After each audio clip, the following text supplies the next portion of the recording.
I'm going to talk about a very difficult subject. It's called free will.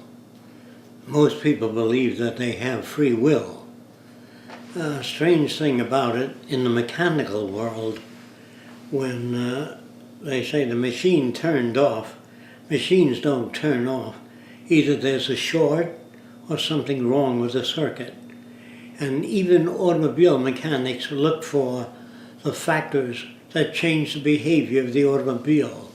Either the tires are not equally inflated, they look for that. If your car veers to the right or left, sometimes the tire pressure isn't even in your car. Sometimes a lawnmower doesn't cut the grass, the blades aren't sharp enough, or the RPM is not great enough, the rotational speed. So they always look for events that are responsible for the behavior of all mechanical systems. In fact, if you made a blade of a fan and had no pitch, it would turn, but it wouldn't blow wind. So it's the pitch that blows the wind. And of course, the pitch moves the air and blows the wind. So we all look for, even a wind turbine is turned by the pitch, but wind has to act on it to do that. Now moisture rises off the earth. We say the moisture is rising. Actually the sun evaporates it. The sun lifts these little drops by heating them, and they move up and back rapidly, and they rise. Actually, they are caused to rise by the sun acting on the drops of water. We equate everything in nature. We never see, well, some of us do, we say the tree fell over. The tree doesn't fall over unless it happens to have branches which grow and change the center of gravity of the tree. So it can no longer, the roots do not grasp enough surface to keep the tree upright. So the wind acting on the tree makes it fall to the ground. It isn't just the wind, it's gravity, an asymmetry of balance which causes that. But human beings feel that they themselves have free will. They make choices. And free will means that all choices are made without cause. And if something is caused by something else, it's not free will. In other words, hunger, when you get hungry, the organism has used up a lot of energy, and so you have different feelings. You have thirst, you have hunger. It's thirst, and it tends to make you want a glass of water. If you never had the feeling of thirst, you'd dry up, you would die. If you didn't have a sensor, if a fly landed on you, if you didn't feel the itch, it would sting you continuously. So would it be. But the fact that you have sensory things, meaning responding mechanisms, you whack the fly. So if all things in nature are subject to natural force, including the orbit of the moon around the earth, is a gravitational field that keeps the moon within the orbit. The same with the earth. The same with the earth rotation is done by physical force, something in nature that does that. A magnet really does not attract other material, but there's some mechanism in the magnet that acts in a certain way. In other words, they found out years ago that if you suspend a ball with a string near a precipice, it moves toward the precipice. Mass seems to attract mass, certain kinds of mass. So if you suspend a ball near a cliff, it moves a little bit toward the cliff. Now, what that mechanism is, I can go into theories about that, but I don't want to do that now, because it wouldn't serve any useful purpose. If an airplane is about to take off and there's a sudden gust of wind, it'll take off faster. And if it's about to come in for landing and the wind moves at the speed the airplane's going, it'll drop to the ground. It needs wind coming at it to sustain it. Also, man does not see with his eyes. He needs light. If a man says, well, at least I can see, if you bring him into a dark closet and tell him to see, he cannot, unless there's light. So he does not see with his eyes, he sees with a combination of the retina, the brain, the eyes, and light, and many other factors, which I needn't go into. If all things are acted upon by nature, if a moth has a tendency to fly into light, and the moth has what we call an antenna, it's a heat sensor. And when it gets near the flame, the heat sensor lets him know, gives him a reaction away from the flame. So a moth without an antenna would fly into fire. It's the antenna that causes him to back off. If you put sensors on a machine, meaning if they can sense the environment, they can react to it. Without sensors, a blind man needs a cane to see if there's objects in front of him, because he doesn't have visual senses. They say he tripped over the object. You know, he had no senses to tell him there was an object on the floor that he could not sense. So if a doctor notices that you have damaged senses, they recommend eyeglasses or eye surgery or retinal damage replacement or hearing aids. If you lose your hearing, you can't hear a Mack truck coming down the street. You have to step in front. If you can hear, at least you got another sensor that tells you there's a vehicle coming. So people that are deaf have a higher chance of being hit by a car. Not because they're deaf, because they can't sense a car coming down the street.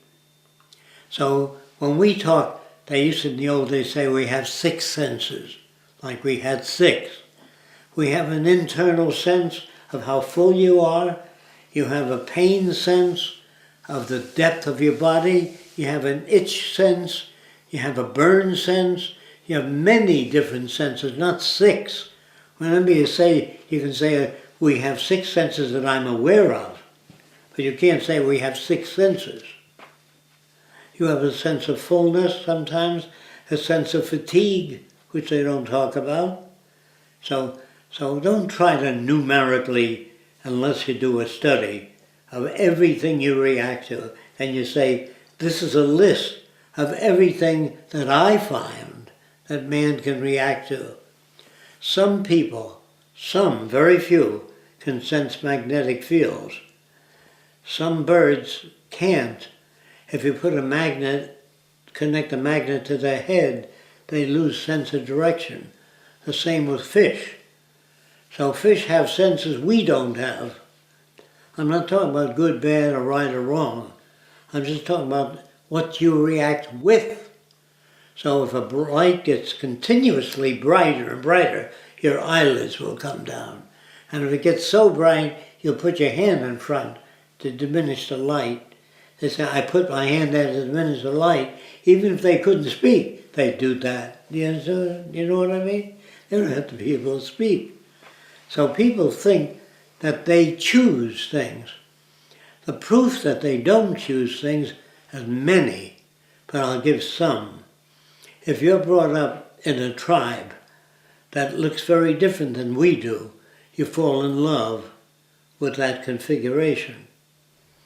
That's why when I say there's no such thing as beauty, it's a conditioned thing. You're conditioned to like girls that are blonde or redhead, depending on the movies, the books, the people you've known. So we don't always know what it is that makes us appear to choose. But if you met a person with yellow spots on their face, and they always beat you up every time you met a person with yellow spots, the next time you saw a person with yellow spots, you'd cross the street. And they said, well, I'm avoiding the person with yellow spots. No, that's called a conditioned reflex. You're conditioned to react to yellow spots. It doesn't mean that everybody with yellow spots will beat you up. We project, and maybe some of that projection is useful for survival. So if you eat a certain type of grass and you get a bellyache, the next time you see that pattern, you tell somebody else, don't eat that. Because all your decision making is based upon experience. So if you touch a lot of poison oak and you get blisters on your hand and you don't know what it is that you touch, you better make a record in the future of touching things and then looking at your hand. And then later when you get a reaction, your decision making system is affected by the rash you get. So if you meet a redhead and she's very temperamental, and you meet a second redhead and she's very temperamental, you might tell your friends, stay away from redheads. They're temperamental. No, that's your reaction to particular redheads. So if you meet a gay person and they reach for you, you put your hand there, what the hell's the matter with that person? They've been conditioned differently than you have. It isn't that they're bad, nobody is bad. So that's why society does not believe in free will. They say, don't steal. When the kid steals, you slap his hand if you catch him stealing. If you don't catch him, he can get away with it. So you tell kids, you give them a sense of morality, a sense of behavior by spanking or pulling a dog. All dogs will try to do whatever they want to do. So you connect a leash to him. When he tries to do his own thing, you pull him away. So he always has to obey you. But if you let a dog alone, he'll take over. A dog will always try to get you to do things to satisfy it, unless you dominate the dog. The same with people. If a guy says to a small guy, go get me a glass of water, and the small guy doesn't, and he slaps him. The next time he says, get me a glass of water, small guy, get him a glass of water. But it's a big guy, and he picks him up and throws him across the room. He never says, he says, I'll get my own glass of water. That's based on conditioning. So free will is an arrogance on the part of man, the assumption that he is the only object in the world that does not react to certain stimuli. All decisions are based upon whatever reaction you had. If you like a young lady, you get married. In the old days, you just moved in together. But it was too difficult to manage. That is, a ruling group of people could not manage people unless they made a set of laws and said, you don't take anything out of his hut, you don't take anything out of her hut. They had to invent some kind of structure to keep that society from working. In other words, if everybody took things from your log cabin and you went hunting and you got 5 rabbits and I stole 4 of them, the tribe wouldn't work. So morality is an outgrowth of inability to manage systems. Do you understand that? All moral laws come about because we need to have, especially if you get more than 4 people living together, you have to make laws. The laws that don't take his bow and arrow, he made that bow and arrow. You give him all kinds of words, it's wrong, this is... But if a guy doesn't have a bow and arrow or a javelin, and a lion comes at him and your javelin is nearby, he will borrow it.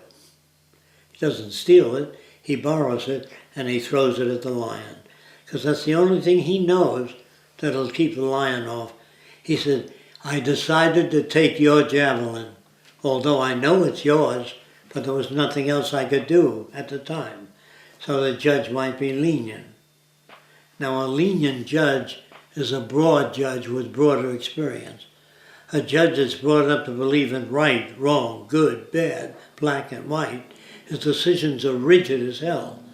But if he goes to another country that has a different set of values and he learns to live there, he can understand when you say different cultures impose different values on people. They don't care if you were to take one grape from your grape collection. If you had a lot of grapes on the table. But if you only had one grape, the law becomes severe. In scarcity, there are more laws. Can you understand that? The scarcer the object, the more laws. Now, if a man is incapacitated, he has scarcity. So he looks at you that can walk up and down and jump. He envies you. because you have a wider range of behavior. But if he can be given a shot in the same range of behavior, he no longer envies you. So envy is a byproduct of behavior sometimes that you cannot perform. Do you understand that? Okay.